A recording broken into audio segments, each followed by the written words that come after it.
If news breaks, we break in anytime. Now, back to America's most powerful talk lineup. This is WHIO. Can I turn on your radio? Yes, already. It's almost showtime. Who's your favorite talk radio personality? That's Todd. He's weird. Monday through Friday. He's strange. 5 to 7. Sloppy. I mean, he sounds perfect. He's dreamy. What do you say? Let's get it going. It's the Evening Edge with Todd Hollst. Call me now, 937-457-1290. Locally grown, seriously funny on WHIO.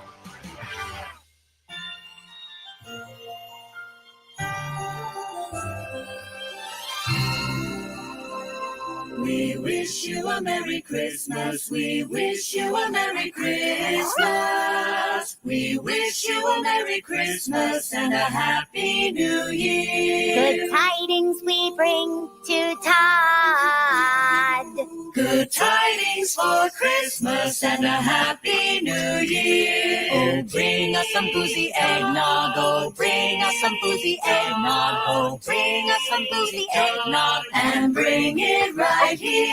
We wish you a Merry Christmas and a Happy New Year. Merry Christmas, Todd. It's been a while since I've had boozy eggnog. I used to love eggnog.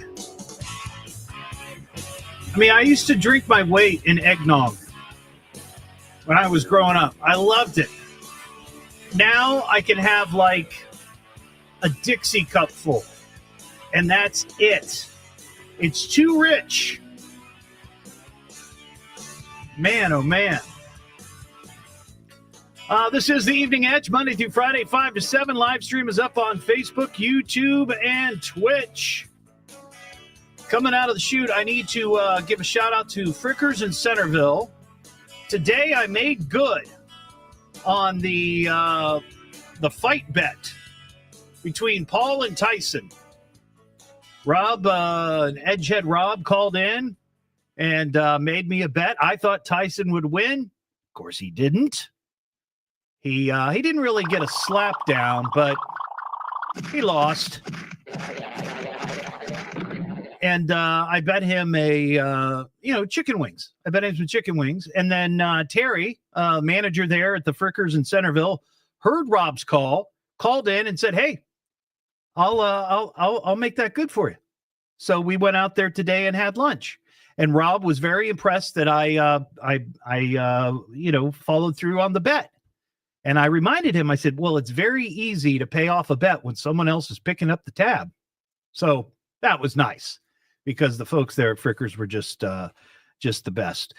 Tonight on the show, I don't know if you saw this story. I didn't see it on WHIO.com yet, but apparently AT&T has announced that they are going to do away with landlines. Now, a lot of people of a certain age still have landlines because that's what they're used to. That's what they've always used. Everybody knows their phone number. My mom is one of those people. And a lot of older folks have landlines. They haven't made that transition completely to using a wireless device, cell phone. But they say by 2029, they're going to do away with it. So we'll see. We're going to talk about that. Also, there's great video you need to see on my Facebook page. Jason Kelsey. Parker, have you seen this yet? Parker's a big football guy. Have you seen this video of Jason Kelsey? What did Jason do? Well, apparently some Nimrod gave him the keys to the Philadelphia Eagles helmet golf cart. You know what I'm talking about? It's like one of those golf carts that they put a big football helmet on. I did see this, yes. You did see it? Yeah. Did that happen? Did that just happen this, I think it was like a few days ago. Within the last week, I've seen it. Yeah. He rolled the thing. He lost control. He tried to cut it too hard and rolled the golf cart right onto the helmet. And here's the thing, the video that I saw cut off right at the end when you see him hit the ground and you see his arm hit the pavement. But I didn't see anywhere in the story if he was seriously injured. Hopefully not. But that was pretty brutal. Pretty brutal. But at least he had a helmet on, right? Okay. Last night on the show, let me bring Ron into this if I could, because he was on last night. We were talking about this. Ron, remember our conversation about Xmas, Christmas traditions that need to go bye-bye? That might be one for many people. Stop calling it Xmas. Yeah. I went through 5 things that I thought these Christmas traditions need to go. I won't go into detail on all of them, but on my list was at work Secret Santas, matching PJs, black Christmas trees, people at the mall dressed up as terrifying gingerbread men. By the way, I posted a picture. I was watching The Talk, which is a show on CBS, and it's on here in the building. I don't go out and watch it. It was right in front of me on the big screen.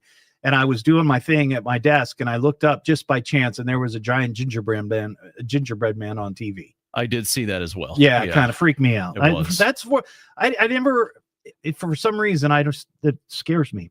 And then the last thing was ugly Christmas sweaters, right? Mm-hmm. So I got an email from a listener by the name of Brenda, and let me do my email thing here. Pack up the yellow jacket. It's time for mail call. I would call this. I have mail for you. The fan mail. Oh, I'm a big fan of yours. The mail is here. Your hate mailbox is full. I would almost call this like Brenda's Christmas manifesto.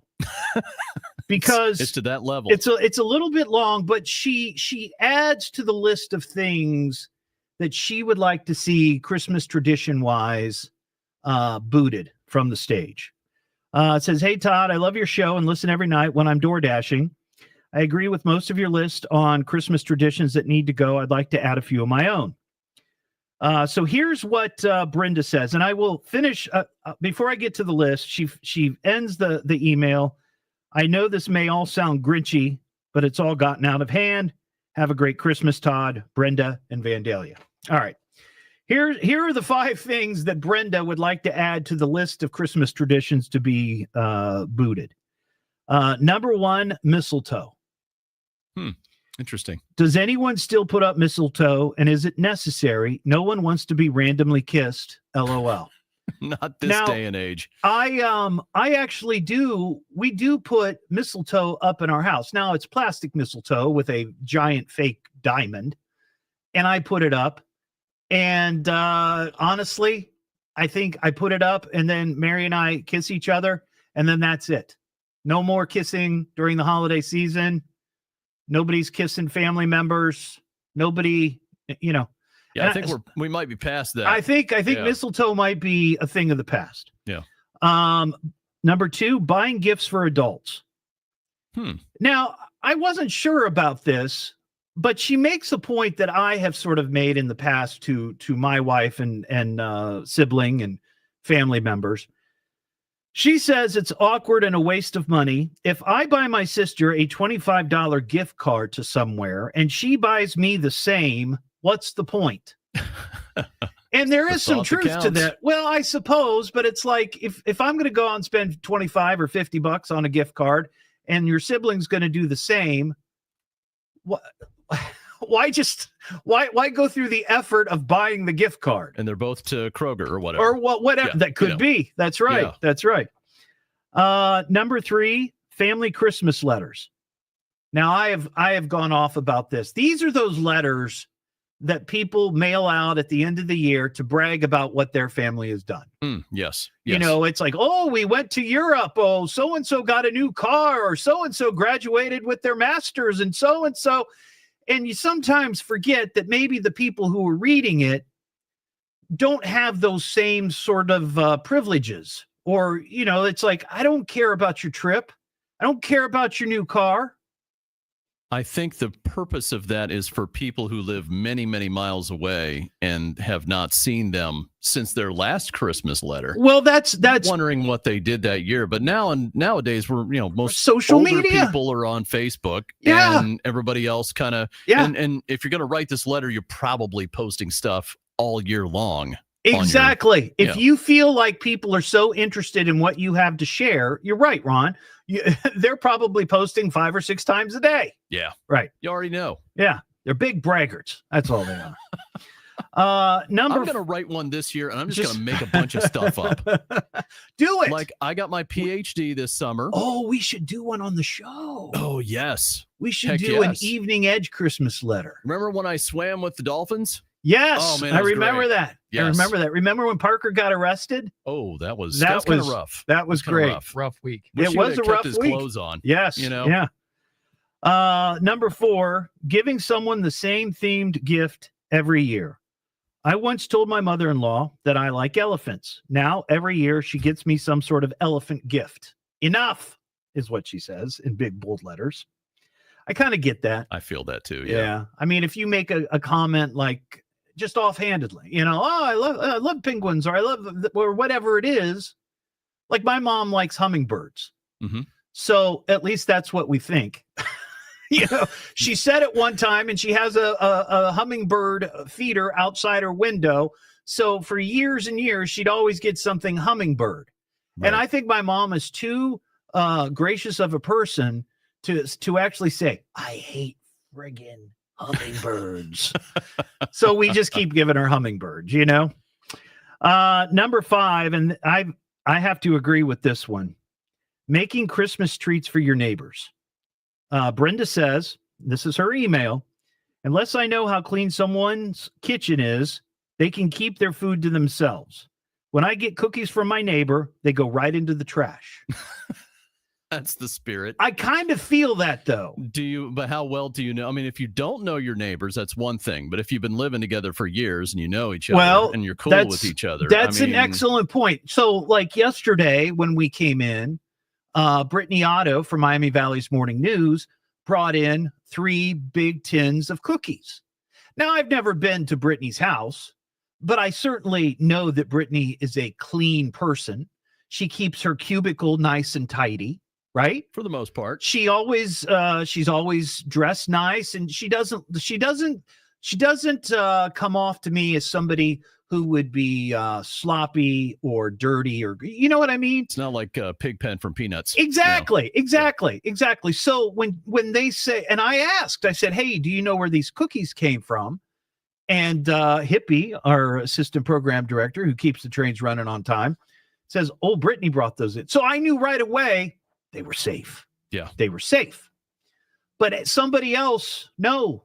I kind of agree with that.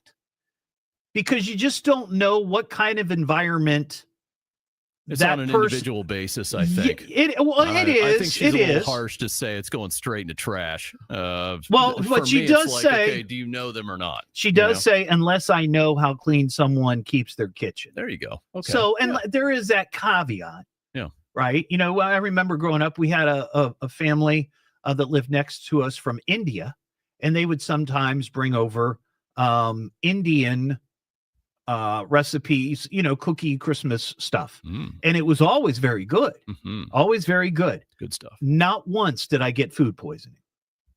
That's great record. But I can't say the same thing for some family Christmas gatherings. Right. So you just have to be careful. But anyway, Brenda, thank you so much. Yeah, it may sound a little grinchy, I suppose, but I got you. If you got any comments on that, 937-457-1290. It's the Evening Edge with Todd Hollst. Yeah, he's a good guy. He's a good guy, a hero. Oh, he's a keeper. It's fun listening. It's a good ride, but there's never any real danger. Give it some time, man. You'll realize. You'll see. He'll grow on you. Locally grown, seriously funny on WHIO.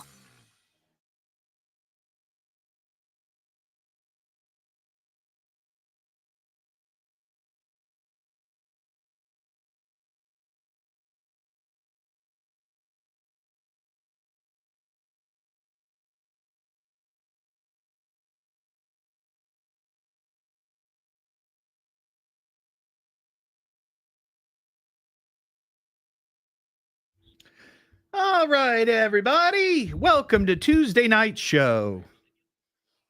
How's everybody doing?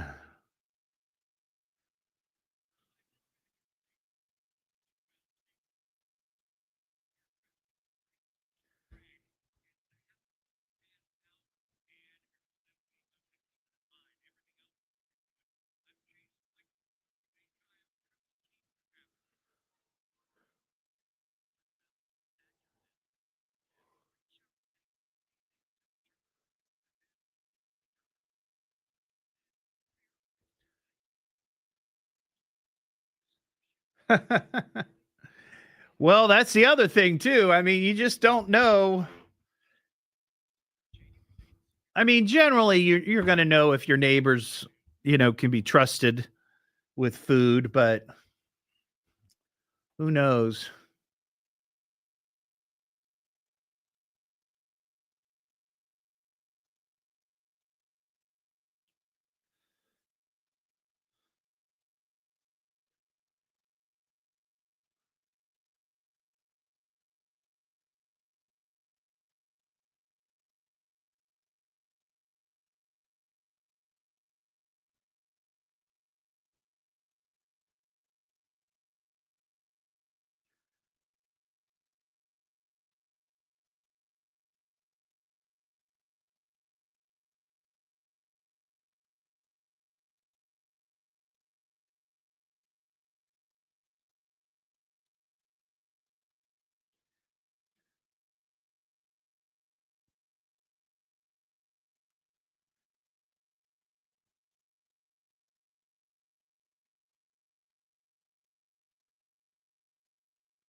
Oh, Kim, good. I'm glad you got it. That's awesome.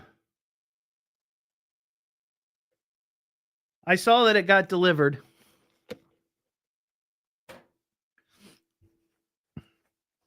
Don't forget, people, you can register on my Facebook page. Just click on that link and you can register to win an Evening Edge Christmas ornament.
Anybody see that story about Jamie Foxx? I'm going to talk about that here in a little while. Last year, he had a stroke. He finally revealed what the issue was.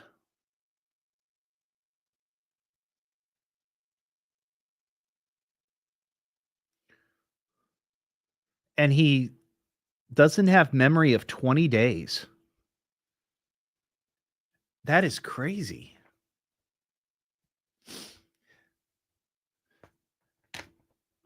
I mean, I don't remember every day, obviously, but 20 days. That's nuts.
Oh, wow. Balance and speech change. Yeah.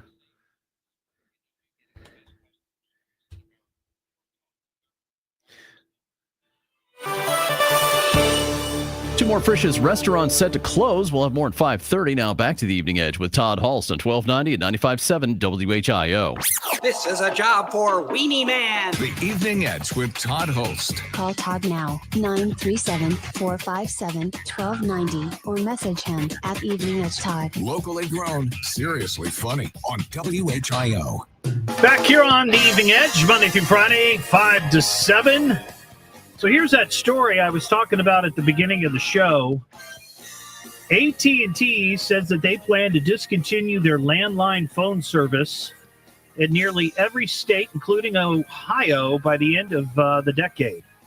By 2029, they say they intend to phase out its copper wire infrastructure. They claim it's outdated, which I don't doubt, and costly to maintain. They provide, let's see, what does it say here? Yeah, over 100 million customers. The company, which provides traditional landline service in 21 states, wants to instead to shift to more wireless operations. Boy, I don't know about that. I mean, we don't have a landline phone. But we certainly have landlines going into the house, right? So if we ever decided to do that, we could do that. But I know a lot of older people, and probably some young people too, have a landline. That's their lifeline.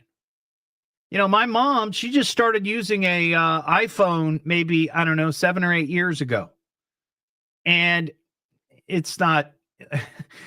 she's not as efficient on it as others might be. So she relies on that landline. Now, it's not, like I said, it's not going anyway until 2029. And apparently they do have some sort of product that you can get that just, it says here, the new service, or it's a new wireless. Let me start over. The wireless carrier is offering a new product as a landline alternative for customers who don't want or need a broadband connection. The new service can be used with an existing landline phone that plugs into a jack, and then it connects to an AT&T's wireless network as an alternative. And it costs $45 a month. So I don't know what it costs now to have a landline, but I guess that's an alternative. But a lot of people rely on that. And I think there's going to be plenty of pushback. What am I listening to now? What is this? The Evening Edge with Todd Hollst. It's a radio show. It's entertainment. Fill it up. T-O. Double D. H-O. Double L. S-T. I can remember that. Locally grown, seriously funny I'm puzzled by the whole thing. on WHIO.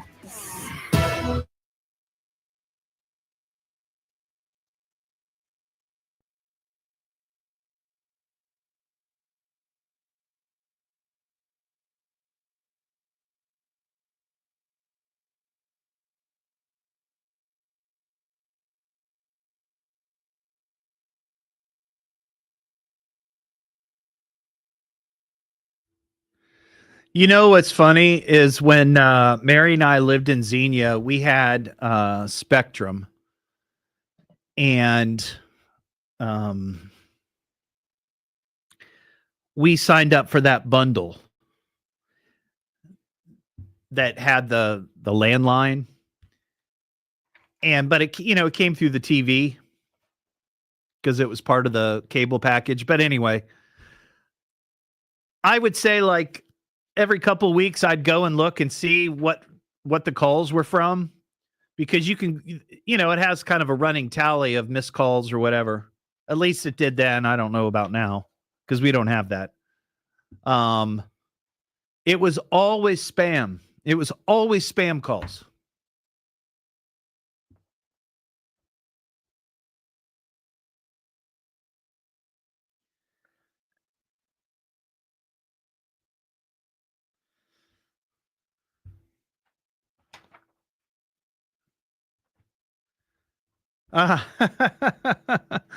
Was that one of the, I don't remember it right offhand, was that one of the ones with the crank on the side and the little earpiece? You hold it up to your ear and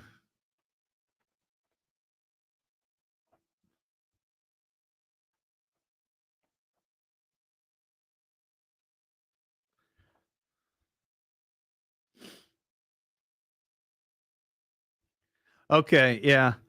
My grandma and grandpa had they didn't have a phone like that. They had a piece of wall art that was like that.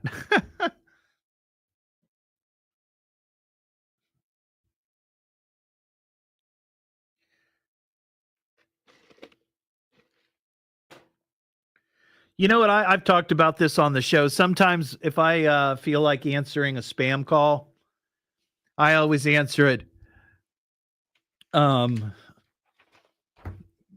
always make up the radio station like Z93, you're caller 9. Do you know the phrase it pays? You could win $1,000. And I use that really pukey radio voice. I usually hang up.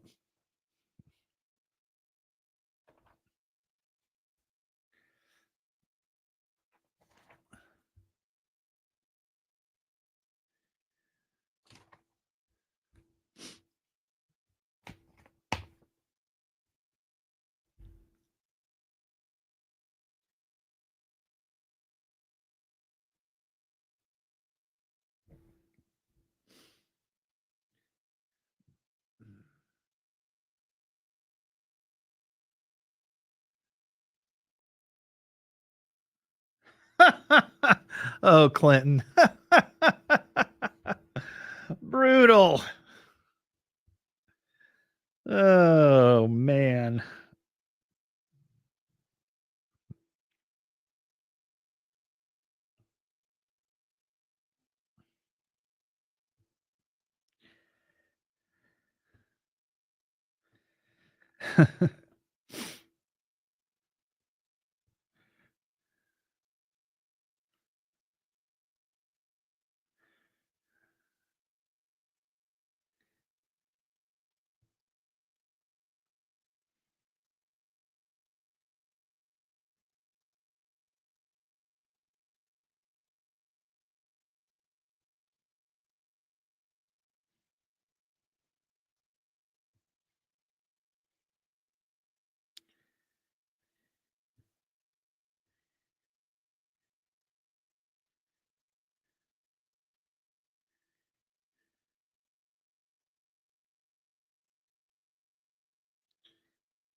Hi, Cynthia. How you doing?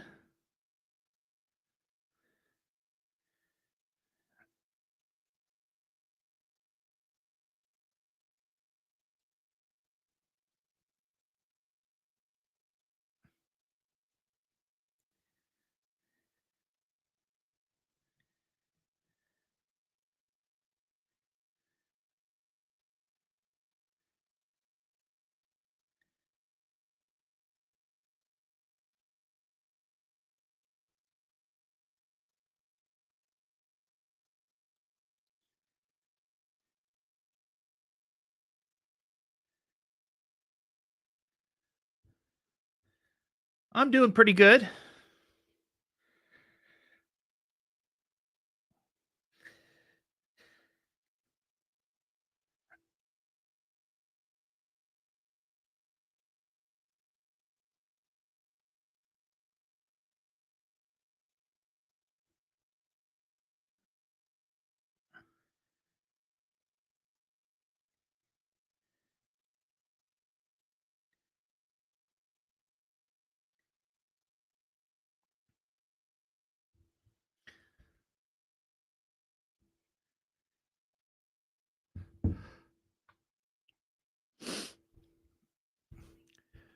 I saw, Ashley, that it was delivered today.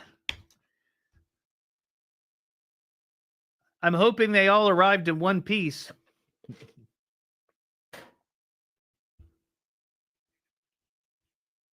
Breaks. We break in anytime. Now, back to America's most powerful talk lineup. This is WHIO. Be of good cheer and call me. Call me now. Call me. He's laughing at us right on the radio. Least we could do is get him on the radio and talk to him. It's the Evening Edge with Todd Hollst. Call me at 457-1290. Locally grown, seriously funny on WHIO. Back here on the Evening Edge, Monday through Friday, 5 to 7. Watch the live stream on Facebook, YouTube, and Twitch. This is a personal shout out to all the other former library aid workers. I was one when I was in junior high and high school. I worked at the Ferguson Junior High Library and the Beaver Creek High School Library. Today, December 10th, is Dewey Decimal Day. Dewey Decimal System Day. Melville Dewey was born on this date in 1851, and he invented the Dewey Decimal System. And I remember as a library aide, you were tested on the Dewey Decimal System. How I managed to continue working? Oh, I know. They put me in the magazine room. That's how. I knew my periodicals. Didn't do too well with the Dewey Decimal System. I could keep a couple of shelves straight, but after that, I was... Let me go keep an eye on the Sports Illustrated. 937-457-1290. Sean in Dayton. What's up, Sean? I have some bad news, Todd. Oh, no. There's no such thing as a landline phone anymore. Okay, well, AT&T says they're doing away with it, so... Okay, well, let's set some definitions here. Okay. When I was growing up in the 80s, a landline phone was on a two-wire system. It was an analog audio signal with a 90-volt power. Okay. Because the network itself was powered. Okay. That would ring that mechanical bell in your Ohio Bell Princess phone. Right. That I remember. no longer exists. Okay. What you have is a digital serial link internet connection running really slow. And when if you were to try to get a house phone, right, for your house right now, mm-hmm. they would bring you a little black box that plugs into your phone system in the house, right, plugs into the phone network outside, and it's a modem and a backup battery. Okay, and you're doing voice over internet protocol. But they still refer to that though as a landline, right? It doesn't really qualify as a landline. It's an internet connection. Well, this is what the story says. It says AT&T plans to discontinue landline phone service in nearly every state, including Ohio, by the end of the decade. The company announced that it intends to phase out its copper wire infrastructure that supports phone lines for most landline users by 2029. Yeah. So, but it is a copper wire that is used for the telephone. If we're going to call that a landline, then it's a landline, but it's not the landline that originally existed. Not the landline of old. Not the landline of old. I got you. That system was self-powered. Okay. Even if the power went out all over the city, the phone still worked. Yeah. You know, go ahead. If you have my mother has one from AT&T, house phone. Mm-hmm. Okay, that system runs at like 5 or 12 volts. I forget which one it is. It can't ring those mechanical bells in the old Ohio Bell Princess phones or anything like that. Okay. That's why you don't hear those mechanical bells in phones anymore. Gotcha. Okay. You hear the little whatever that sound is. But yeah, the mechanical bell, the electromechanical systems are gone. You know what I remember, and that's a lot of great information. Thank you, Sean. I remember two things telephone wise from my childhood. One, my grandma and grandpa Hollst had one of those old rotary dial phones. And whenever I would spend the night at their house and I would listen to the radio station and they would have a contest, I never won because it took so long to dial the radio station phone number. You know, the other thing that I remember is that my grandma Fryman, she lived out in the country, out in Brookville, and they had a party line. And if you remember party lines where if it rang once, it was one person's house. If it rang twice, it was somebody else's house. And you knew which ring was yours. If it rang 3 times, Grandma Fryman would answer the phone and it would be somebody for Grandma Fryman. I didn't know that. And I remember being there and answering the phone and Grandma getting upset with me because that call's not for us. You know, and then you could listen in. Yes, you is could. really creepy. But they would Weird. know because they'd hear the click when you pick up the phone. Yeah. But I learned my lesson, Sean. I learned it. Yeah. All right. Thanks for the info. I appreciate that. Let's talk to Mary in Miamisburg. Hey, Mary. Hi. Hey. I have a landline and my cell phone, but I can never find my cell phone. It's always at the other end of the house. Right. Yeah, that makes sense. But on my landline, I have 3 different phones, so I always know where one of them are. Yeah. And I only pay $3.95 a month for service for my home phone. Really? $3.95? That's it? Uh-huh. Wow. I don't think I'm allowed to say who it is. Is it? Am I? I don't care. Go ahead. Uma. Uma? Oh, okay. Uh-huh. So this no problem.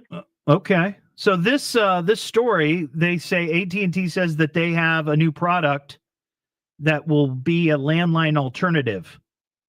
It's $45 a month. $45 a month. Right. To $3.99. It may be $4.99 now, but right. yeah. All right. Well, do you get a lot of spam calls on that? No. Well, since Medicare is over now, no. Yeah. I remember when Medicare sign up. So when my wife and I lived in Xenia for a while, we had that Spectrum package where you got the quote unquote landline, you got the phone number into your house. And we thought, well, that might be good to have just in case. And, who knows, an emergency or whatever. And, but we never used it. And every couple weeks I would go because it would come over the TV. Like it would flash on the TV that you've got an incoming phone call and you could answer it. But every couple weeks I would go and look and see at the caller ID, and all it was spam. It was nothing but spam. Nobody, I mean, and we didn't give that number to anybody. And it was just randomly blinking on the screen. You have a call. You have a call. Finally, we just shut it off. And we only got it because it gave us a discount. But it just silly. But I understand, some people need that landline. Well, I feel comfortable with the landline because, like I said, I can find my phone. Yeah, if you can't find your phone or your phone dies, we lost power for 4 or 5 days, earlier this year at our house. Now, I mean, we had the ability to go out and charge the phones in the car or whatever, but some people might not have that, and then what do you do if your phone's dead? So, all right. Thanks, Mary. Appreciate it. Let's talk to John in North Dayton. Hey, John. Hey, Todd. Long time no call. How you doing? Well, I can't gripe too much. Melodies of the dinner tonight, so I actually have time to listen to the show uninterrupted. Oh, well, that's not. I understand. That happens. Yeah. So what's going on? Well, anyway, the phone number I'm calling you on right now was my parents' phone. So this phone number's been in our family 80 years. Oh, wow. Of course, it was originally 513. Oh, right. Yeah, that's our old area code. Mm-hmm. And I'm talking to you on the corded Western Electric, the old style black phone like you saw in movies for years and years and years. Wow. I bet that phone's older than my producer, Parker. It is. It's older than I am, and I'm 67. Oh, wow. But the first caller is right. The way the system's set up now, it doesn't have enough buttons to ring the bell. So when one of the touch tone phones in the house rings, that's when I know that this one's ringing too. But, the thing about it is, when AT&T upgraded our system, and our system's $16.95 a month for the phone. Mm-hmm. So when they upgraded it, I said, now what happens if they ever decide to discontinue the line? And he says, we'll basically give you a cell phone with this number. So you'll still have the same number. You can have the same phone number for 100 years. You can get kids and all that. And he said, we're working ahead on it, but it's like the first caller was saying, there's nothing that is purely straight copper wire from one end to the other anymore because they use basically the same cell towers and relay towers that everybody else does. So. Plus, all the copper wire has been stolen. So, yeah, I mean, and there are better things to do with copper wire than run phone lines anymore. I got you, John. I appreciate your call, buddy. Have a good one. Let's see, Kathy in New Knoxville. Hey, Kathy. Hi there. Hi there. I was just calling. It's a wonderful story about decades ago. We had party line. Oh, yeah. And out in the country, and our next door neighbor, sweet lady, her main entertainment was she would pick up the phone, cover the mouth receiver, and listen. Wow. And you'd walk in the house and she'd go, give you the silent, don't talk. But the good thing was my mom one time had a kitchen in the fire and she knew that Sophie would be on the phone. She ran over, picked up the receiver, said, Sophie, I need help. Oh, wow. And they were right there. I mean, it was. So her eavesdropping was helpful at that time. Oh, yeah. Yeah. That was her main entertainment. Wow. That is crazy. That is crazy. All right, Kathy. Okay. Well, thank you. Yeah, see ya. That line's open, 937-457-1290. Wasn't the same thing, but I remember when we first got a wireless, like a cordless phone. This was back in probably the early 80s. We had a cordless phone, and it was kept in a room that was on the back of the house. And our neighbors also got a cordless phone. And I don't know if they got the same one, but there was a period of time where we could hear their conversations and they could hear our conversations. And it was all through this, telephone that had and this one had like an antenna. You had to pull it out. It was like one of those field phones that they had in the Army. You see that big clunky thing that's what it was like. People eavesdropping on everybody in the neighborhood. What am I listening to now? What is this? The Evening Edge with Todd Hollst. It's a radio show. It's entertainment. Fill it up. T-double-D. Double-L. S-T. I can remember that. Locally grown, seriously funny. I'm puzzled by the whole thing. On WHIO.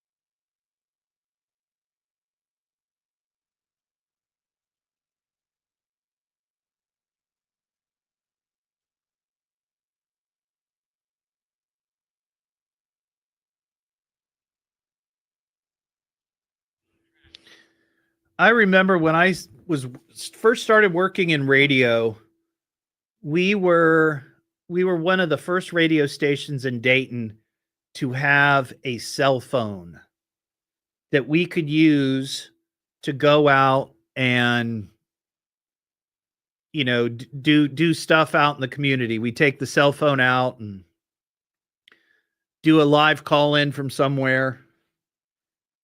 And I remember I think it was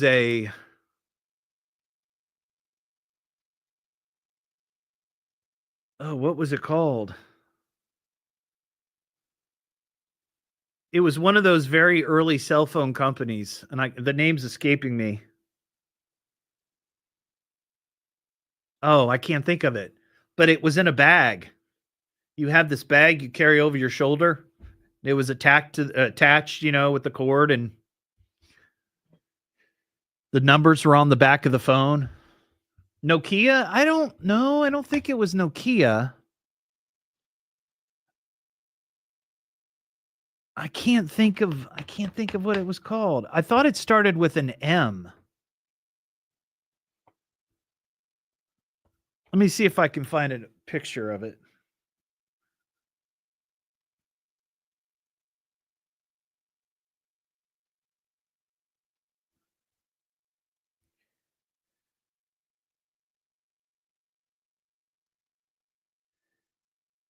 Motorola. Here it is. This is it. This is actually it.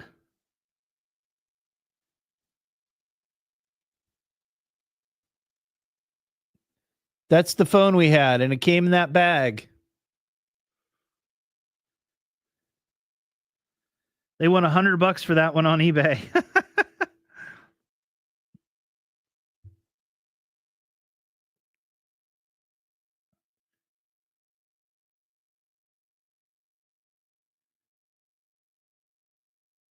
Here's a Radio Shack one.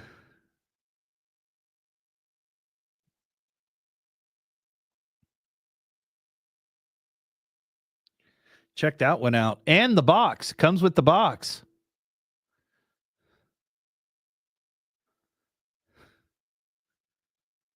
Cellular transportable telephone from Radio Shack. Easy answer. Just push any key. Includes hands-free kit for making and taking phone calls. Headset or something.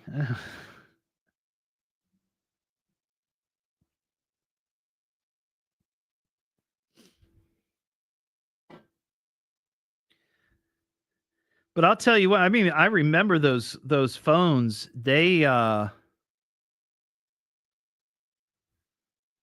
mean, they were like, I know it's funny to think about it now because, you know, iPhones are over $1,000.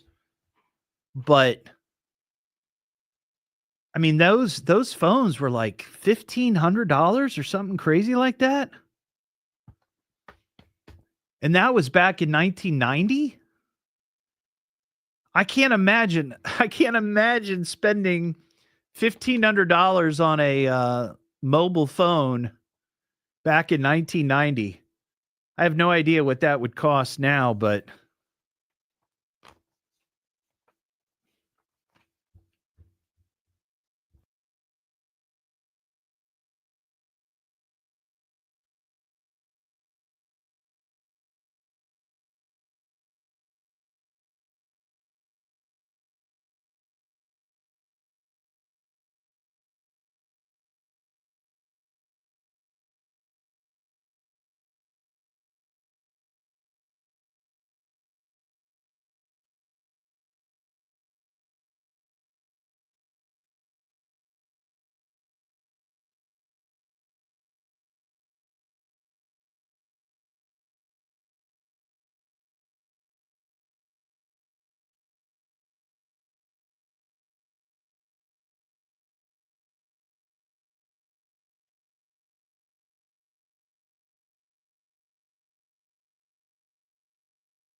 McAfee. Call today or visit mcair.com. This is WHIO Dayton and WHIO FM Pleasant Hill. All news, all the time.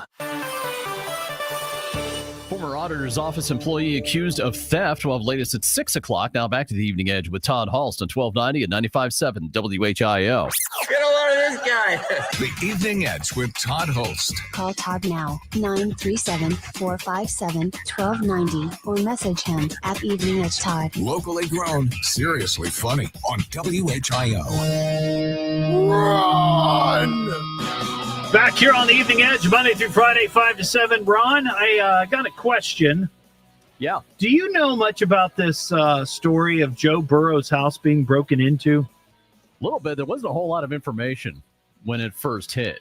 You know, I went to the website and they said there was a 911 call where somebody said that, you know, his daughter's in the house or something like that. Well, here's the thing that's confusing, okay? So I saw a story on another station website outside of the Dayton market. And they're saying that in this story, they're saying that Sports Illustrated swimsuit model Olivia Ponton was reportedly the person who reported an alleged burglary at the home of Cincinnati Bengals quarterback Joe Burrow. and that somehow this woman is employed there. Interesting. But I question this because I don't know much about Joe Burrow, and I was like, well, is he dating somebody? Is he married? What's the story? So I Googled that, and another woman's name came up. Her name is also Olivia, but it's a different last name, and they're not the same person. Oh boy. So I'm trying to figure out who really called. Like, is this report that this Sports Illustrated swimsuit model might be inaccurate reporting?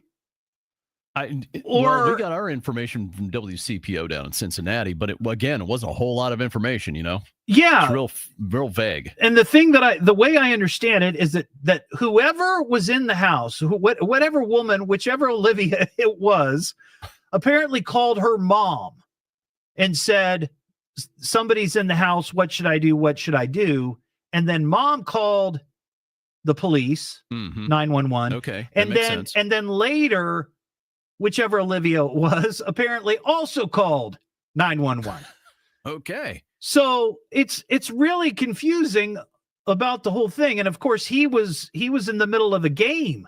Yeah. When this happened. You would think a guy with a big mansion like that would have a really sophisticated security system. You would think that would prevent people from breaking in. Yes. Including swimsuit models. Apparently. Right. Not to implicate anybody, but But what was she doing there? Or maybe this is just bad report. I don't know, but there's something fishy. They didn't make any mention of any arrests either. So I'm really kind of like, it's really open-ended. Like there was no ending to it. Just somebody tried to break in. Or anything taken. It says in the story, shattered bedroom, this woman, Olivia Ponton, 22, reportedly noticed a shattered bedroom window and the room ransacked. Wow. And called her mother, who then contacted the police. And the plot thickens. Wait a second. We need the. Yeah. Stay tuned for updates. But here's the thing. And I don't know if you saw this too, but there have been break-ins at other football players and professional athletes' home in the last couple of months. Oh, yeah. Like a bunch of them. Yeah, I think so. Patrick Mahomes, I think. Yeah, Patrick Mahomes. I think Travis Kelce. Yeah. And apparently the good ones. None of the Browns have had their homes broken into, oddly enough. Nothing there worth stealing, I guess. I don't know. Crazy stuff. It's the Evening Edge with Todd Hollst. Yeah, he's a good guy. He's a good guy, a hero. Oh, he's a keeper. It's fun listening. It's a good ride, but there's never any real danger. Give it some time, man. You'll realize. You'll see. He'll grow on you. Locally grown, seriously funny on WHIO. This is the station Dayton turns to for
I did, Leslie. Thank you. Actually, I had that story.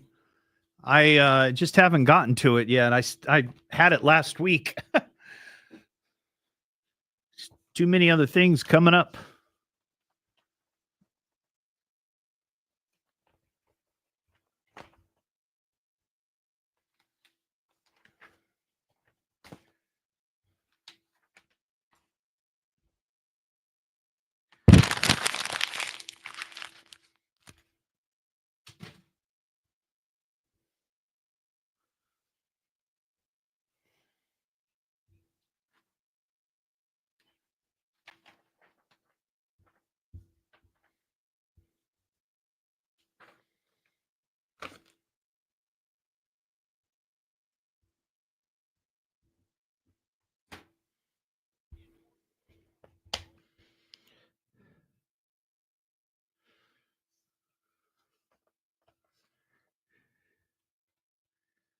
Bingo.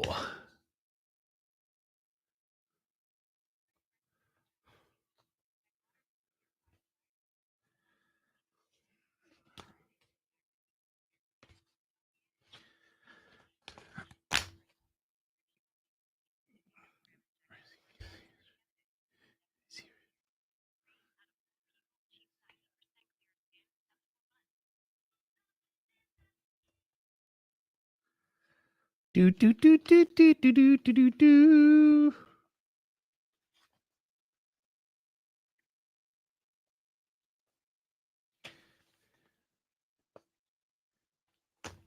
Man, I've got so many stories to talk about this hour. I don't know which one to start with.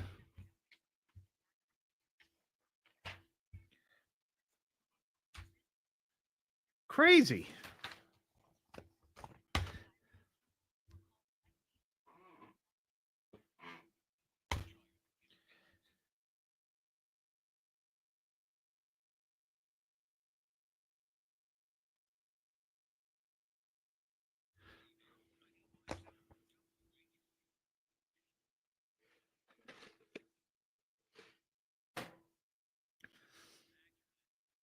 Food, you're asking? Food?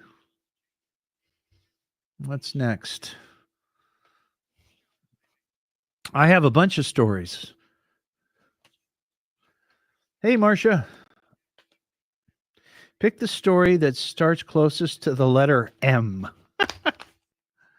Let's see. Maybe I need to put them all in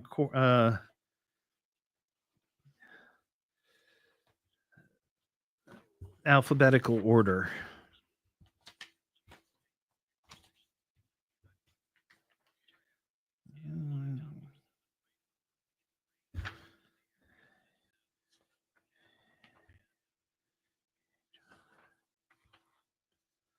Okay, they're in alphabetical order. No, Caroline, no cars into buildings today, at least not that I've been informed about.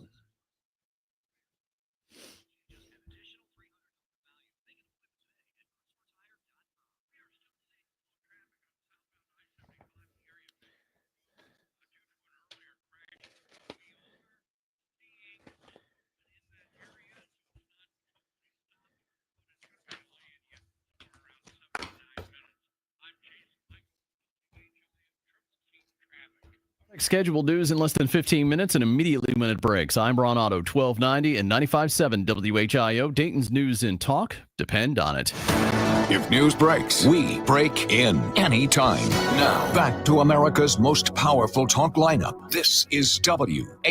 I believe it's about that time. Turn the radio on, This is my friend, Todd. He makes me laugh. From Dayton, Ohio. Oh, super! What a crackpot. Would you please just listen? Really fun. And it's free. Oh boy, this is great. It's the Evening Edge with Todd Hollst. Call me now, 937-457-1290. Locally grown, seriously funny on WHIO. First of all, let me say that I love your show. I mean, you're the bomb. It is the Evening Edge, Monday through Friday, 5 to 7. Live stream is rolling on Facebook, YouTube, and Twitch. And Ron on the live stream is saying it's darker than normal outside. Does it look darker outside? You got the shades drawn in here. So I don't know what it looks like outside. I mean, I know it's dark. What am I going to say? Oh, yeah, we got tickets to give away. We got tickets to give away for Christmas in the Air.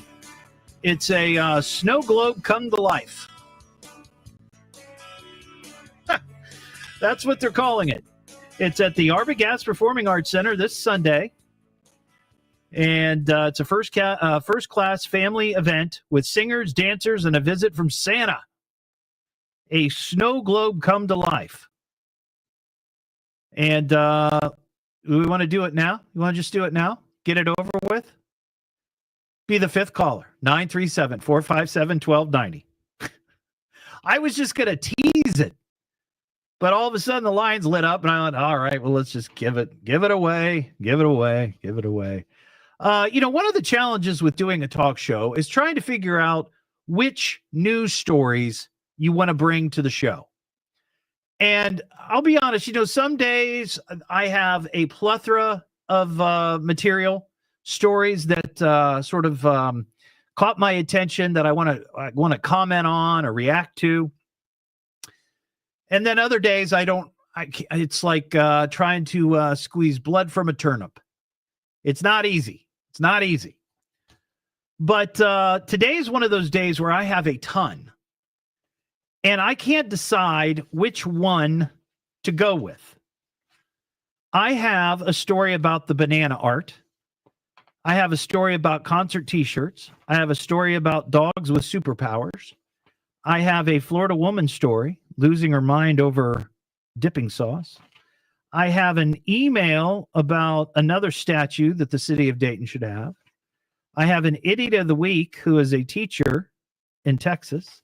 I have an Ohio man who flipped a Kia Sportage trying to pull a movie car stunt. In Ohio here. Then I have a story about safe words. A lot of couples have safe words. And then I've got another teacher story about beer bongs. So I don't know which one. I don't know which one to go with. So let's, you know what? I'm just going to spin the wheel and see where it lands. All right, we'll do that one.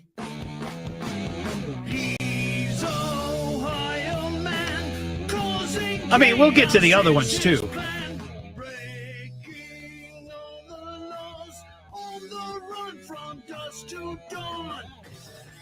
Well, this Ohio man was causing chaos up in North Royalton, Ohio. 36-year-old guy was arrested over the weekend. Let's see, November 28th. Was that was a weekend, right? It wasn't this weekend, but it was another weekend. Yeah, well, that was Thanksgiving. He was celebrating Thanksgiving.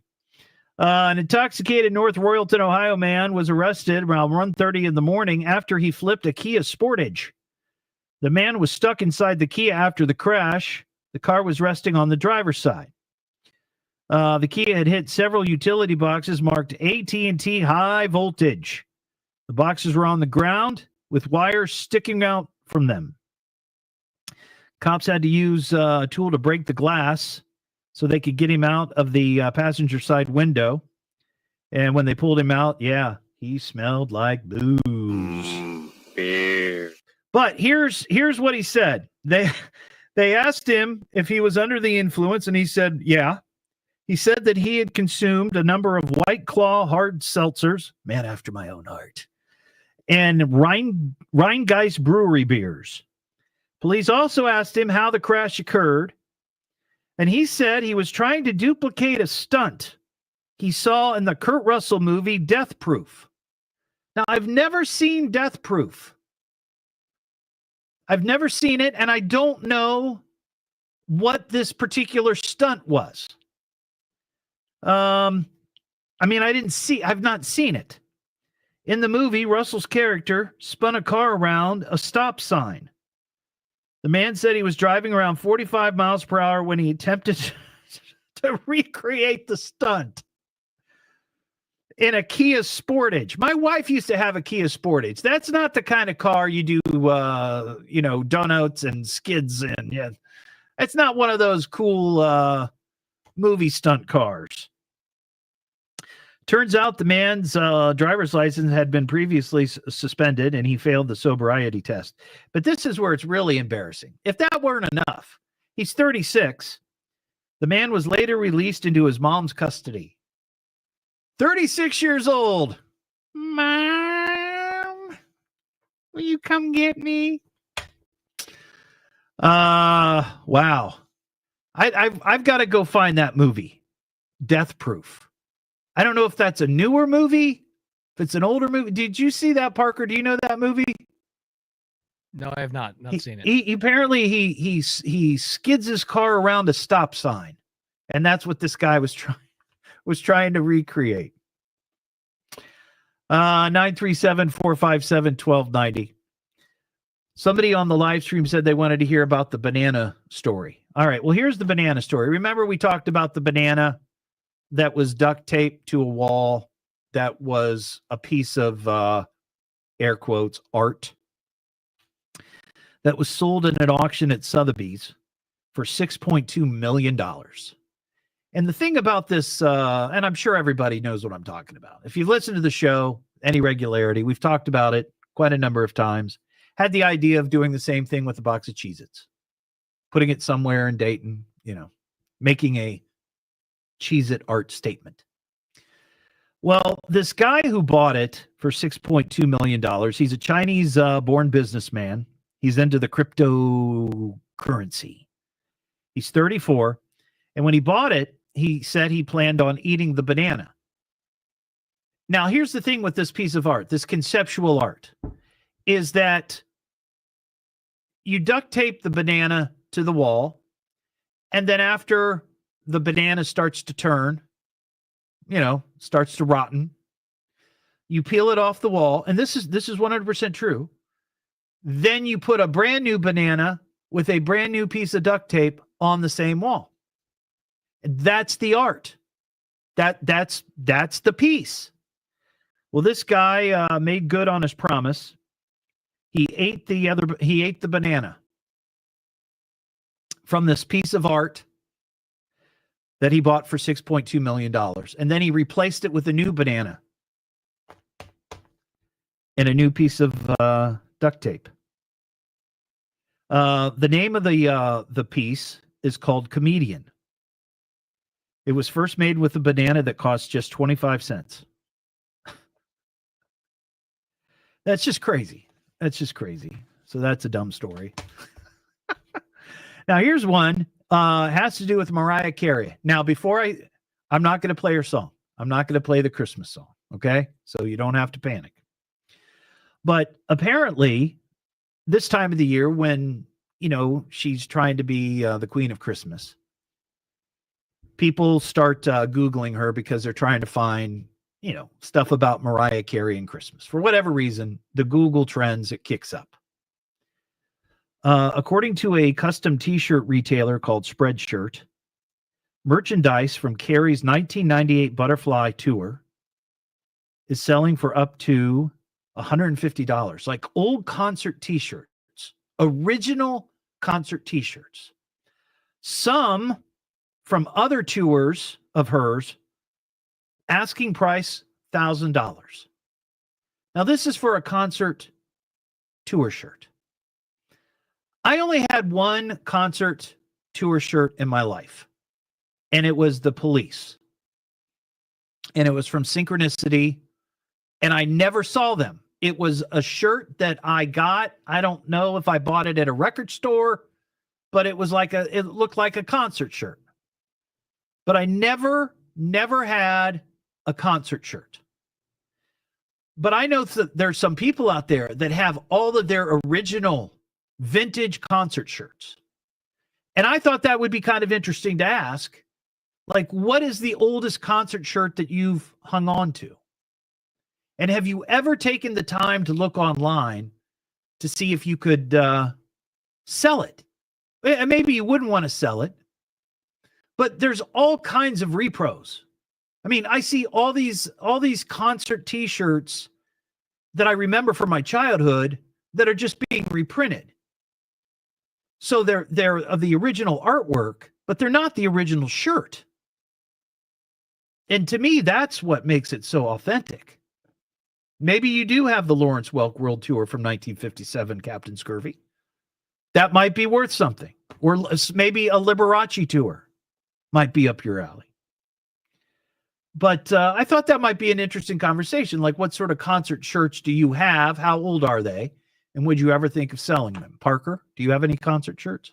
I do have concert shirts that I plan on hanging on to for a while. Yeah. Now, you went and saw the Red Hot Chili Peppers. I do have that shirt. Yeah. And that's going to be held on to for some time. Yeah. Right. So what are some of the others that you have? I went down to Nashville and I saw Kenny Chesney like 3 years ago down there in Nashville. That was Okay. cool. Yeah. And then like you were talking about those reprinted concert T-shirts, I still think they're cool. So I got one from Chicken Foot, the band. Oh yeah. Got one of Sammy those too. Hagar. Yeah. Yep. Yep. I do recall now that I mention it, I did have a concert shirt, again, from a show that I didn't actually go to. It was a Def Leppard Pyromania concert shirt. And this was back in the day. I mean, I was probably 10 or 11 or 12. And I remember, and I'm a little embarrassed to admit this, but kids do stupid things.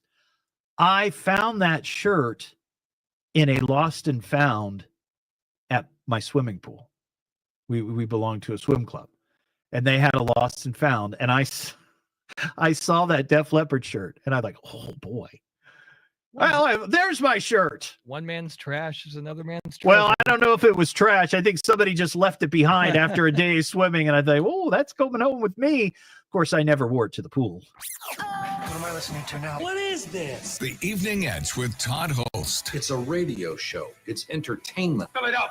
T-double-D-H. Oh. Double L. S-T. I can remember that. Locally grown, seriously funny. I'm puzzled by the whole thing. On WHIO.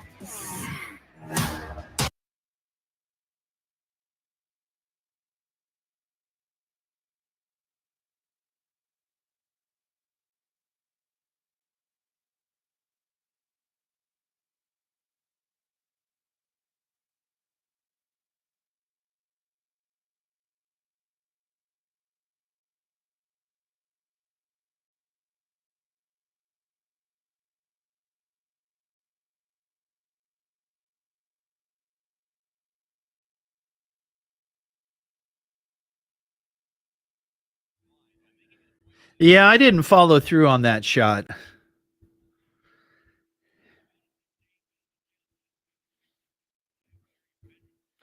Did not follow through.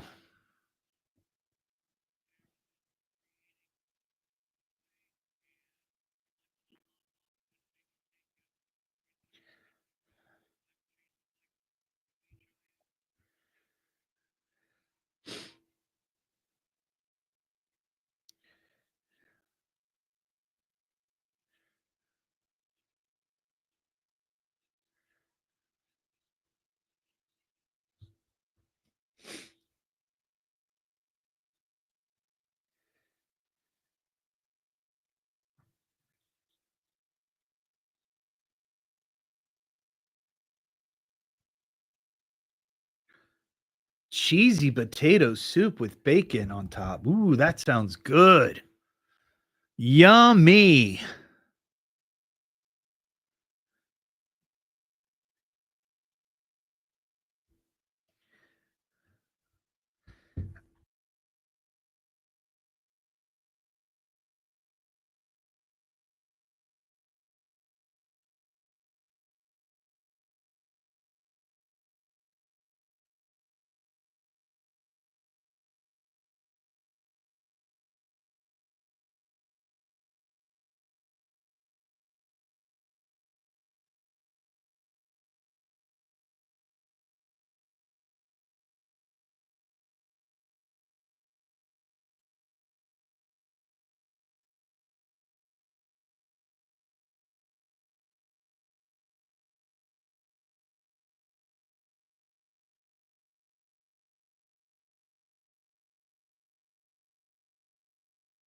What's next?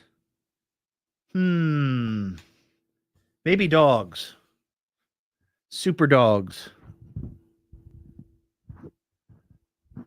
He came home with a permission slip for the school play. He's going to be in the play or he's going to the play? Is he going to be a snowflake? A dancing snowflake?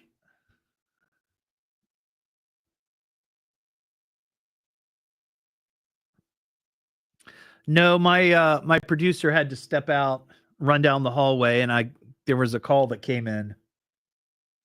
So I had to put him on hold.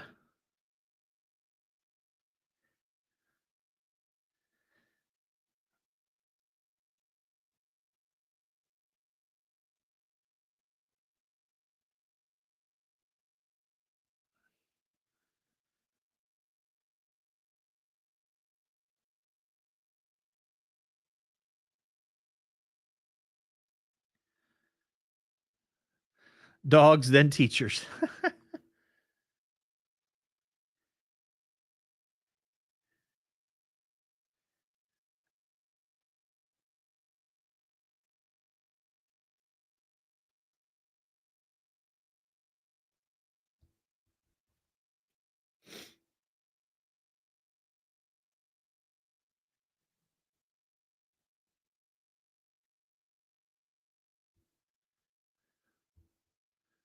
I put one on hold.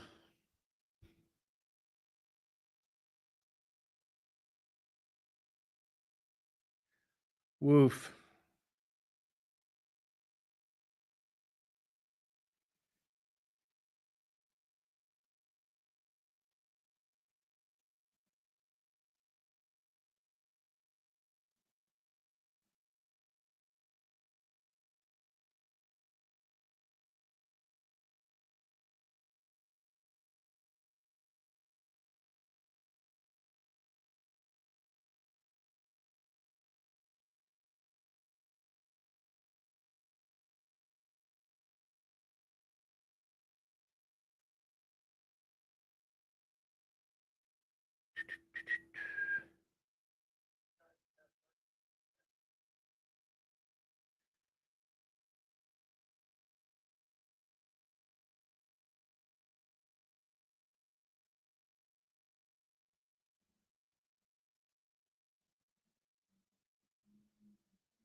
Molly Hatchet. Eddie Money.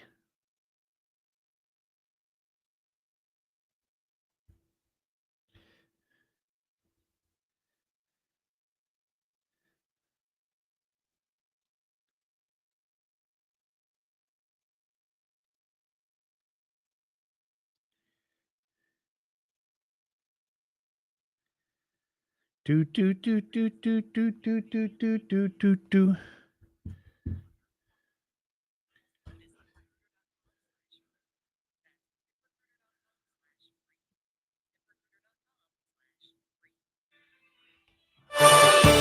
A man says he was defending himself when he shot his stepson. Well, latest at 6:30. Now back to the Evening Edge with Todd Hollst on 1290 and 95.7 WHIO. This guy was smart, sophisticated, professional. I mean, really, really great. The Evening Edge with Todd Hollst. Call Todd now, 937-457-1290, or message him at Evening Edge Todd. Locally grown, seriously funny on WHIO. Back here on the Evening Edge, Monday through Friday, 5 to 7. Had a story about old vintage concert T-shirts. Now, in this case, they were from Mariah Carey's 1998 tour, I think. Worth a couple $100. And I just thought, well, it might be interesting to ask people if somewhere back in their closet or maybe hidden away, they have their old concert T-shirts. And what are they? 937-457-1290. Robert in Dayton. What's going on, Robert? Hey, how you doing, Todd? I'm doing well. What's shaking with you? Oh, by the way, man, the wings were fantastic. Thank you. Oh, this is Rob. We had lunch today. He's the guy that placed the bet with me for the Tyson fight. I lost, so I made good on the bet. And we had some great Frickers food, wings down at the Centerville Frickers. Thank you again to Terry down there, the manager. It was great. Well, thank you for lunch. And just a blast from my past. I mentioned to you earlier that my mom had taken me to Woodstock when I was a baby. Right. And it clicked into my head when you said that she still has a poster hanging in what used to be my dad's office of the original Woodstock playbill. Oh, like an original concert poster. An original concert poster. Wow. She kept it for all those years. There's no signatures on it, I don't think, but the fact that she kept that poster for all those years just hanging there. Yeah. That probably is worth a lot of money, but I'll tell you what, I would never part with it. That's just like a cool piece of Americana. 100%. Yeah, like I told you, she was the original hippie. I mean, she just loved the music and she just couldn't bear to part with it. So it stayed there for all those years. Yeah, I got you. All right, Robert, I got to fly. I got the news here, but I appreciate your call, buddy. Have a good one. Have a great night. You too. 937-457-1290 if you want to comment about that. Also, I've got a teacher story and a story about dogs with superpowers. Kind of cool. It's the Evening Edge with Todd Hollst. Call Todd now, 937-457-1290, or message him at Evening Edge Todd. Locally grown, seriously funny on WHIO.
Lee Greenwood.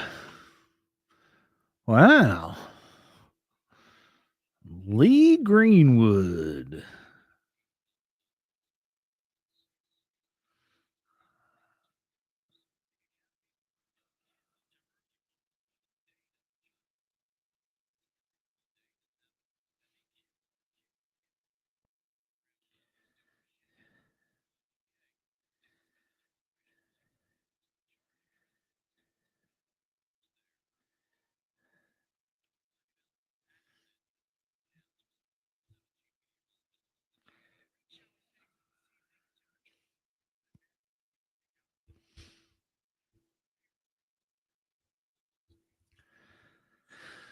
Man, people have got some cool old concert shirts.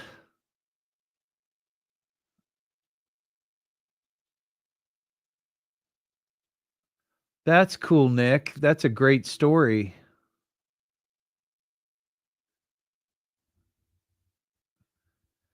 Now, did you take your actual guitar or did you just take the pick guard? That was one thing we used to do. Oh, he played it for a minute. Wow. That's cool. So you took the whole guitar.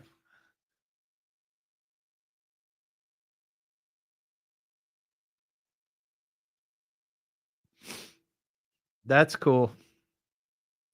We used to do that when a couple of the radio stations I worked at when we would have an artist sign a guitar. If it was an electric guitar, usually we would just take the pick guard off a Squire Strat. You know, those are the guitars that we got primarily cheap or free from local music store. And we'd have the pick guard signed, and then we'd put it onto a guitar. But I do remember going down to see the Bare Naked Ladies down in Cincinnati and taking an entire acoustic, or not entire, listen to me, taking a big acoustic guitar into the venue, and people are like, "What are you doing?" What like, no, we're getting it signed. Oh, okay.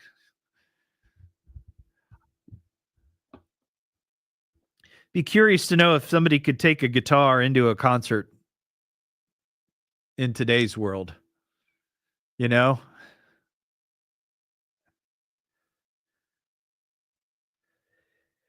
If they'd let you.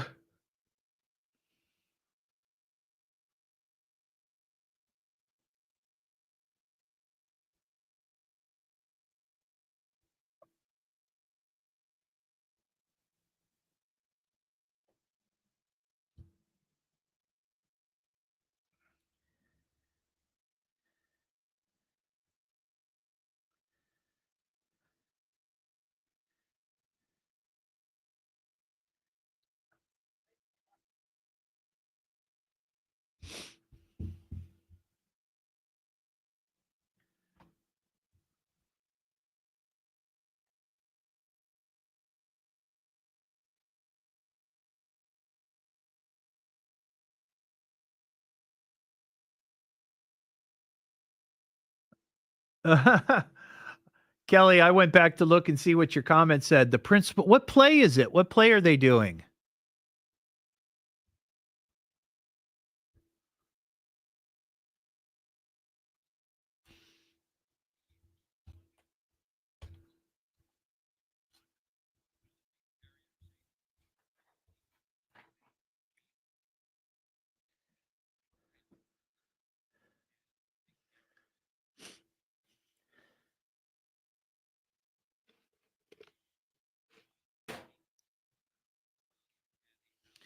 Have a good night, Caroline.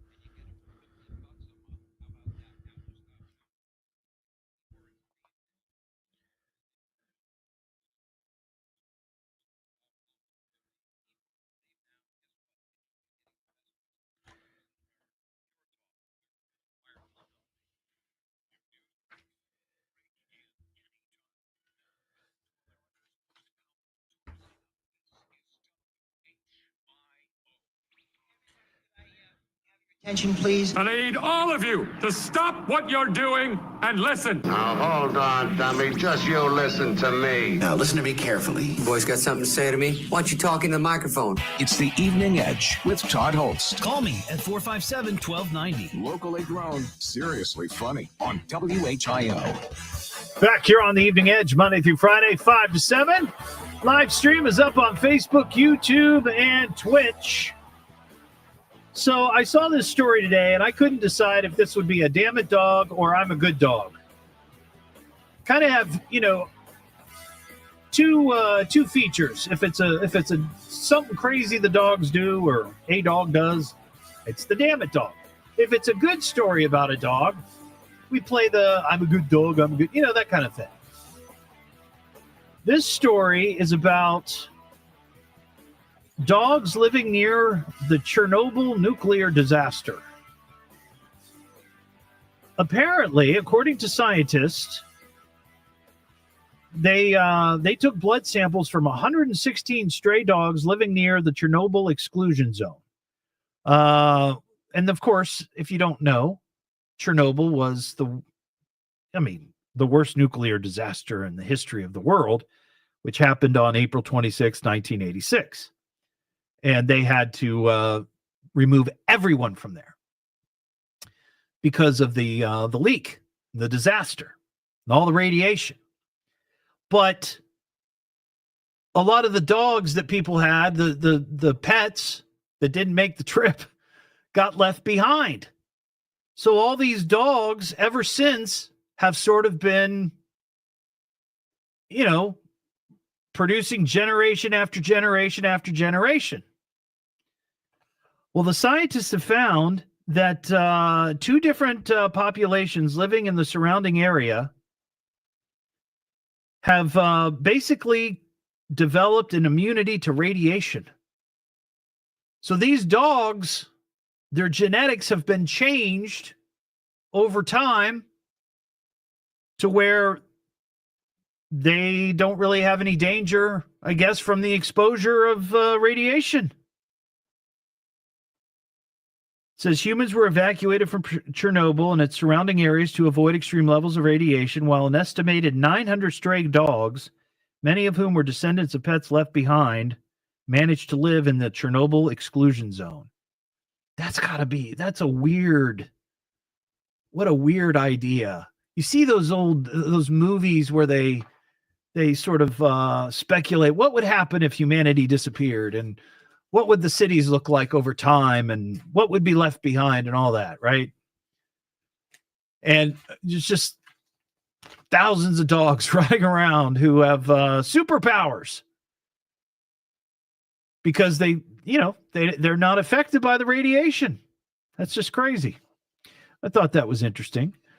Speaking of superpowers and superheroes, I guess, we have some mail. Sit back down and shut your trap. It's time for mail call. Message for you, son. You should see a fan mail. You got a message. I got your letter. Amazing what you can accomplish by mail. Congratulations, Skippy. You've got mail. Like to send me an email, it's eveningedgetodd@gmail.com or at eveningedgetodd.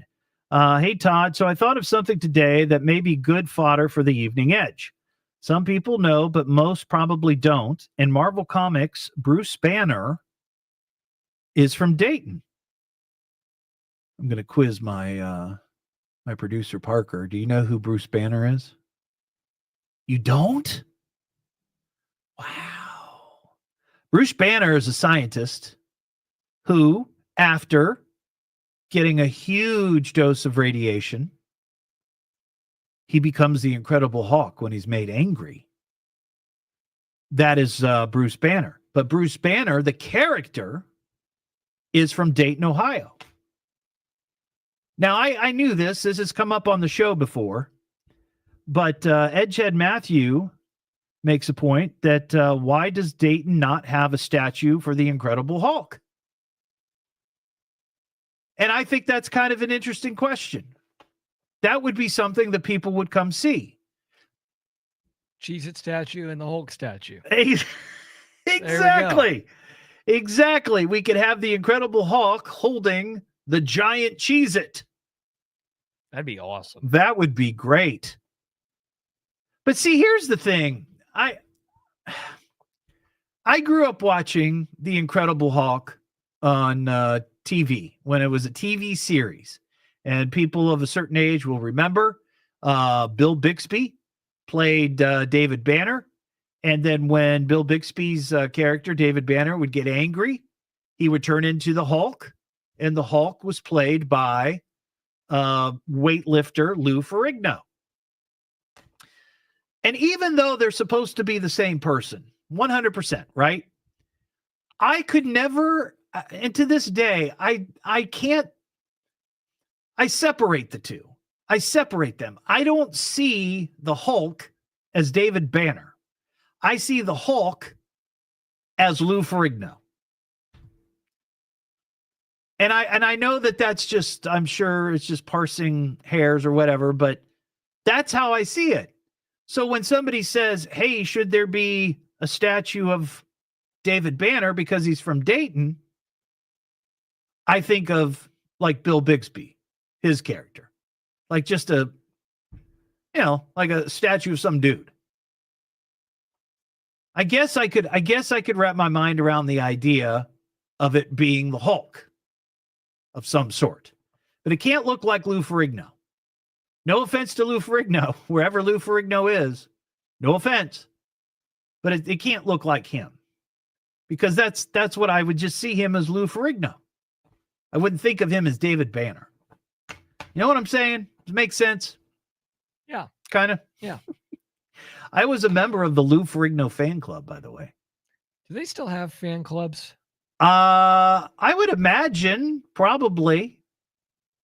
I don't know what it would entail. Because I remember they like mail you a bunch of junk and stuff like that. I mean, yeah, I don't know if that's still a thing or not. I remember when I signed up for the Lou Ferrigno fan club, I got what basically was like a 8x10 glossy with a autograph. Like, it wasn't really his autograph. But I do remember sending a letter to Lou Ferrigno. And I don't remember if I ever got a response. Maybe I did. But I was also a member of the KISS Army. That was a big one. Because in the KISS Army, you got an actual card, which I don't have anymore, and a patch that you could have your mom sew on your denim jacket to be cool.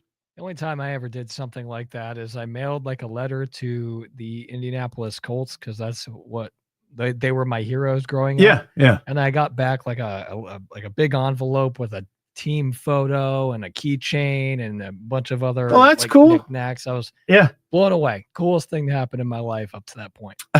How old are you? I don't know, probably 10 Yeah, or 11. I get that. Yeah, I get that. Yeah, I don't know if they have fan clubs anymore. You know, you'd send money, and you'd get into the fan club, and they'd send you gel. You know, I'd be curious to know if there's got to be a Taylor Swift fan club. There has to be, but I don't know about any other artists. I'd be curious to know. Can you still join the Aerosmith fan club? I have no clue. I have no idea. 937-457-1290. Missy in Bellbrook. Hey, Missy. Hey, Todd. So you had mentioned something about Ron saying it was darker outside. Yeah, somebody on the live stream said it looks darker than normal. And I don't know. Yes. So I DoorDash, and I can tell you when it's cloudy out, when it's not a clear night, it is definitely darker and much harder to see house numbers. Oh, I get that. Yeah.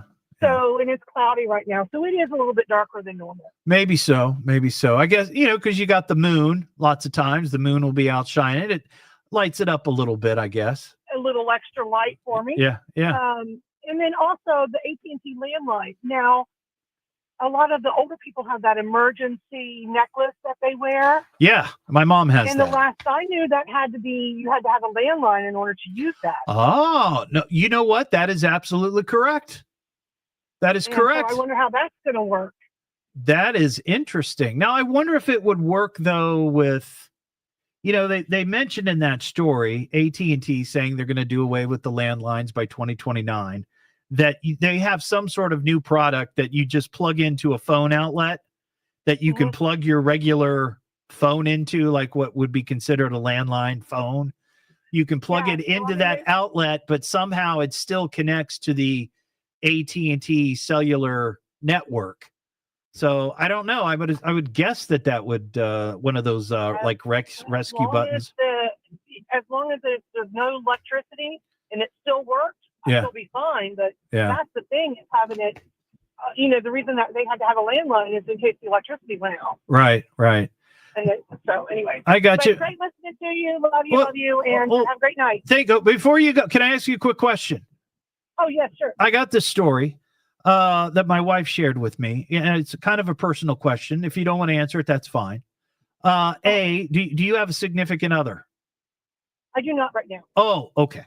I was gonna ask you about safe words. Well, ask away anyway. Well, no. It's not, and I'm not trying to be weird here. I promise. It was something that she saw online, and it says, some couples have a safe word for activities that go on in private. We'll just leave it at that. Right. But yeah, I know. But it says that you should also have safe words for other situations. One, you should have one if you're seeing a person you haven't seen in years, and they're going to try to sell you something, like to have some sort of safe word to tell your partner, we need to get out of here. Does that make sense? It does make sense because, there's lots of little sitcoms that have that comedy going on where the couples look at each other and tug an ear or right. their nose to say, let's go. Another one is to have a safe word in case someone you've met before comes up to talk to you, but you don't remember their name. Because that has happened to me before. Because, if I'm out with my wife, I want to introduce my wife to these people, whoever they might be, but I don't always remember their names. And then I end up not introducing her because I can't remember their name. So what I need I need to have a word that I could say to Mary that she will know. She says, oh, and she will introduce herself. Hi, I'm Mary, Todd's wife. So that way I'm off the hook. I can see that, but I don't know that I'd want it to be a word because what if you can't work it into the conversation, then it's really awkward. That's right. Yeah. Yeah. Suddenly somebody says baloney, or whatever. Right. Yeah. Now, that would be I weird. think if you have children, you should have a safe word in case somebody. Oh, yeah. That's a good one. It can, right. If they call you and they're sort of in a weird situation, they can drop that word and then you have to go get them or that they need help. Exactly. Or Yeah. yes, this person is supposed to pick me up or whatever. Yeah. Yeah. That's a good one. All right, Missy. Thank you. Appreciate it. Have a good night. You're welcome. All right. You too. Bye-bye. Yeah. It's always good to have a safe word like that with your kids and your spouse. What am I listening to now? What is this? The Evening Edge with Todd Hollst. It's a radio show. It's entertainment. Fill it up. T-O. Double D. H. Oh. Double L. S-T. I can remember that. Locally grown, seriously funny. I'm puzzled by the whole thing. On WHIO.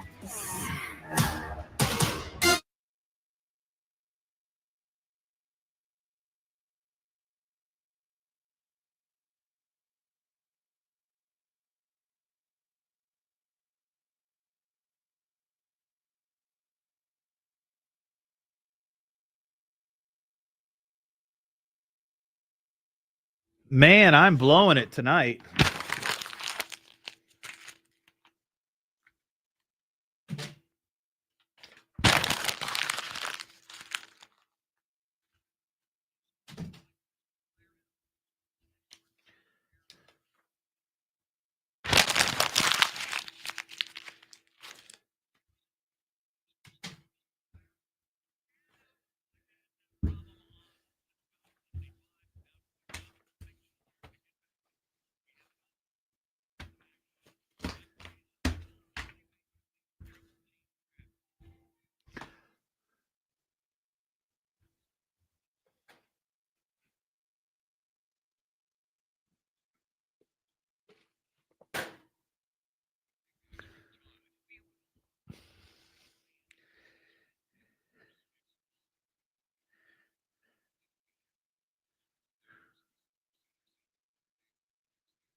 More practice. 5 years from now, I should be able to nail these every single time.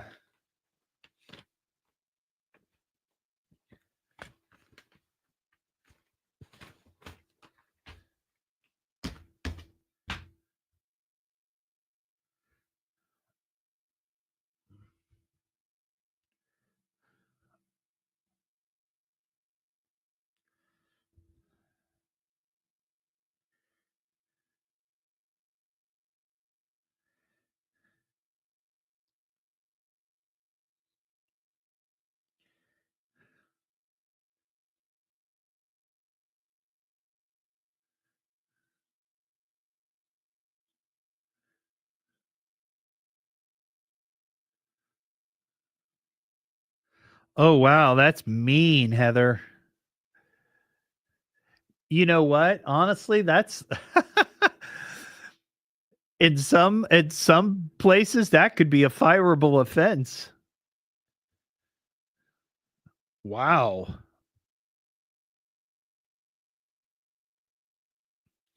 I could see somebody getting fired over that.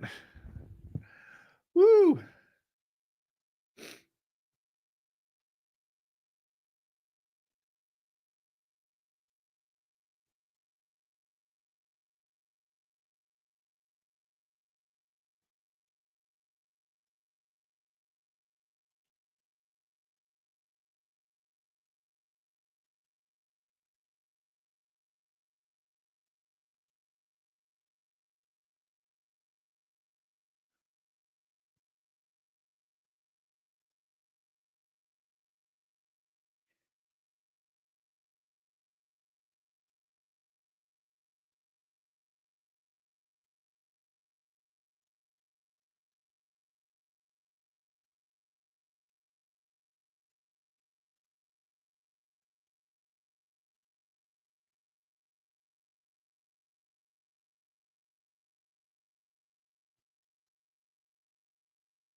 Leslie, I don't even know what that means. What does that mean?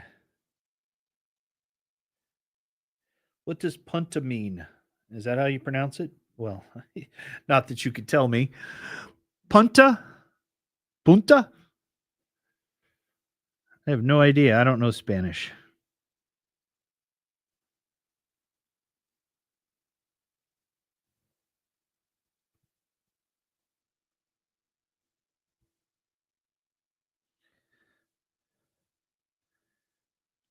Oh. Okay. I'll remember not to use that word. Wow.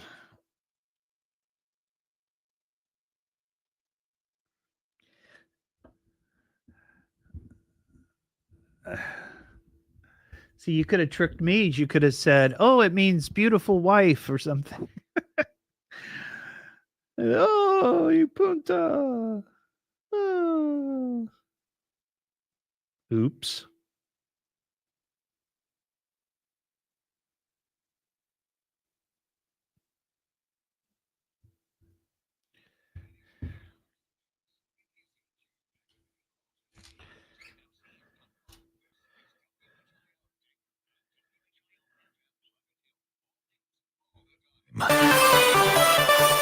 Temperatures drop tonight, leading to snow tomorrow. We'll have more at 7. Now back to the Evening Edge with Todd Hollst on 1290 and 95.7 WHIO.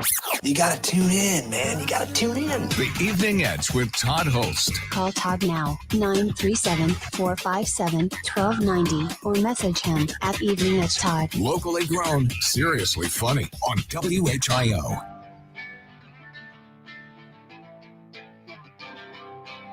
Back here on the Evening Edge, Monday through Friday, 5 to 7. Well, that's the show. We're out of time. That last segment went a little long. So sorry about that. Folks are on hold. Call back tomorrow night. We'll be here just after 5. You can comment on Landlines. Both the callers are from Fairborn. Maybe they know each other. You can get the podcast of the show at eveningedgetodd.com and all your favorite podcast platforms. You can also go back and watch the live stream on Facebook, YouTube, and Twitch. And yes, tomorrow is Wing It Wednesday. And we will have somebody here, at least scheduled, from We Care Arts in Kettering. Have a terrific night. We'll see you tomorrow just after 5 here on the Evening Edge. Adios, cowboy. I'm saying it's over. I'm afraid that's all there is, my friend. Mediocre evening. Could have been worse. That's it. Show's over. Well, that was exhausting. No more fun, no refunds. Good night, Todd.